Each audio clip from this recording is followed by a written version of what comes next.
I don't know. I just think it's nonsense. I mean, yeah, I thank you for saying wisdom. That's the first time anyone's ever called me wise before.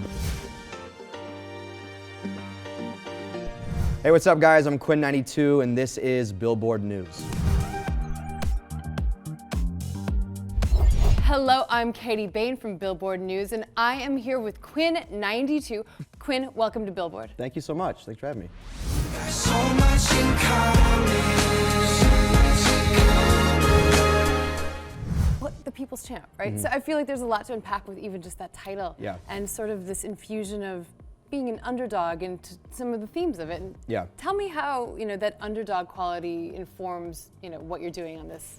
I was raised at least to like work hard, keep your head down, and like don't get let your ego get in. Be humble. Yeah, right. Be humble. Yeah. And I think I've done a okay job of that so far. But like, it's been ingrained in my DNA just to like embrace that sort of underdog role. How does it feel in these days after the new album release to have something, be yours and you flip a switch and now it belongs to the world? What's that like? The response has been amazing. It's always just great to finally get a body of work out that has been yours for a long time, and now everyone gets to enjoy it. So yeah, it's been great.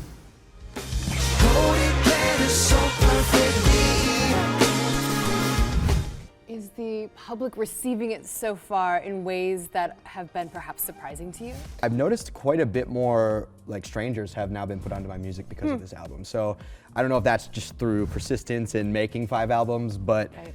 Like it's been great seeing the fans who have been with me since day one liking it, but also these new people who are coming to my music for the first time. So it's great, yeah. 5 albums in 6 years. How are you writing and releasing this much music? Music's always been a way for me to like stay mentally positive, and it's therapeutic. And so I find that even if I'm just off the heels of a recent album, I'm like ready to get back into album making mode simply because it's good for me, I think. And sure. Yeah, I mean, I think everything you're saying too indicates a tremendous amount of wisdom, particularly for someone as young as you are. How do you feel you've amalgamated all of the knowledge that you then put into these lyrics? I think from everything that I've just encountered, I'm starting to approach not only my career, but my life in a much different way. And just learning, again, just to not only embrace what life throws at me, but have gratitude for the stuff that I have. But thanks for calling me wise, though. I appreciate it. I really do hear it. And Yeah. I wonder if you get feedback from people who listen and you hear that these songs have really made a difference in people's lives.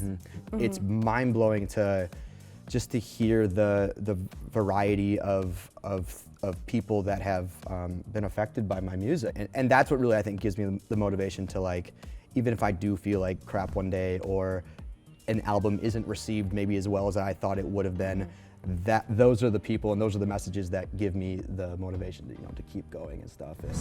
I'm sick of subway and solo, 5 hours fucked up and Soho, all my And there seems to be, correct me if I'm wrong, a lot of symbolism. Like I think of the song Black Porsche. Tell me about, just unpack some of the lyrics and themes in that one for me. Yeah, thanks for saying that. Yeah. I think that was a very like stream of conscious song that I wrote. Like, well, I definitely like ended up writing something that was very reflective of me having a bit of like imposter syndrome. Like, even if it's good stuff that I've worked hard for, I've never been good at like just owning it and being like, I deserve this. Like, I did work hard, blah, blah, blah. Like, I don't know what it is, but I've always felt like guilty about certain things that happen. And sometimes I look at myself, I'm like, why me, And so that song is really about not just material things, but just how I cope with living away from my family. Even though I've been here for like 8 years, I still struggle with figuring out what to do next. When you go, I know that you know I wanna be with you.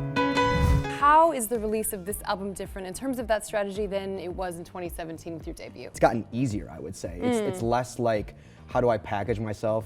How do I package my image? And now it's just like trusting that fans like what I do because I'm being myself, and almost just like focusing on staying authentic. I mean, it brings me back to this idea of imposter syndrome. Let's say James Corden, for example. That's a big show, that's a big deal. I guess the question is, when is the last time that you felt imposter syndrome and kind of went ahead and did it anyway? That's a really good question. I definitely had it at Corden for sure. I thought so. Yeah, Okay. yeah, no. But I think Corden was a moment where I was like very self-reflective, like, Yeah. like why are you guys all here like for me? It's just, Sure. it's wild. Yeah. Like you must be like, Yeah. I'm from Michigan, you know? Like how No, the hell did all this happen? Seriously, I mean, Yeah. I mean, but I think it's beautiful though because you have those sort of like stop and smell the roses moments of like, of reflection and stuff, and I think like we need more of that. It's good to like, you know, take a second to, even if it is being like, I don't deserve this, at least you're like reflecting on where you were at one point, you know? Quinn 92, thank you so much. It's been a pleasure. Thanks for having me. Everyone, check out his album, The People's Champ. It's out now, and you can catch him on tour this spring.